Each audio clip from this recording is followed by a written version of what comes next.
ko alam kung ano nangyayari sa kanya. Ayan, pagtingin ko na lang, ganyan na lang yung itsura niya. Maghapon kasi ako naglilinis sa taas. Ayan, pagbaba ko ng hapon, ganyan naman na ang itsura niya. So ayan, nilapag ko sa may pipa. Ayan, tinawag ko yung nanay, baka may magagawa pa siya or ano. Kaya yan, pinag-room ko sa kanya. Pero wala talaga. Kaya dinampot ko na naman yung orange na puting na yan. Tapos pinainom ko. Ayan. Nakita ko lang na kailang tanggulay na pinapandangan. Dila-dila lang niya. Pero malakas pa rin naman siyang mag-meow yung puting na to. Pero medyo malapit na siyang yung, alam mo yung malalalim na yung kanyang hinga. Tapos ayan, dinadampot ka na naman yan. Binabalik ko sa ano, tapos pinuha ko na lang yung higaan nila. Nilagay ko na dyan para pag dinilaan pa rin ng nanay, hindi na siya pumupunta sa semento. Ayan, paisa-isa na lang yung hinga niya na malalalim. Ayan, ito naman, yung kapatid niya, ayan, dinidilaan din.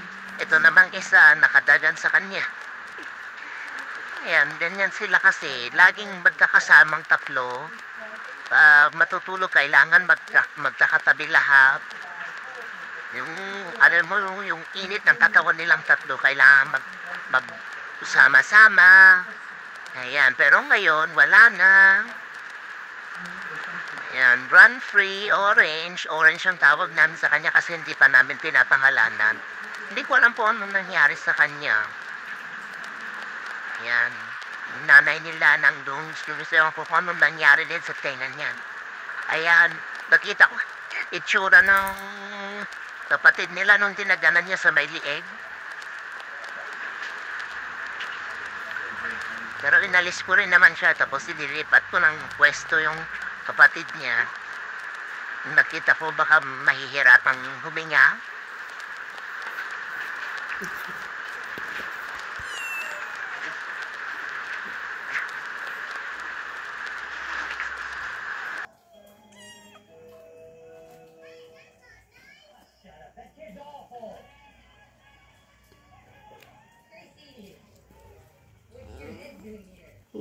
Mo pandangan tayo.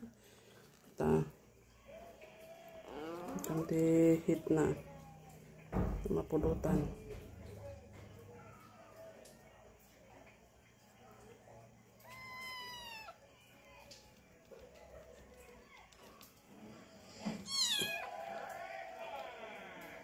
So sorry, Mark didn't show up. I mean, he just doesn't get it. You know, your kids have to come first 100% of the time. Well, like 99%. You get 1% for yourself. Magsiksikan kasi dito. Nandun naman yung higaan nila.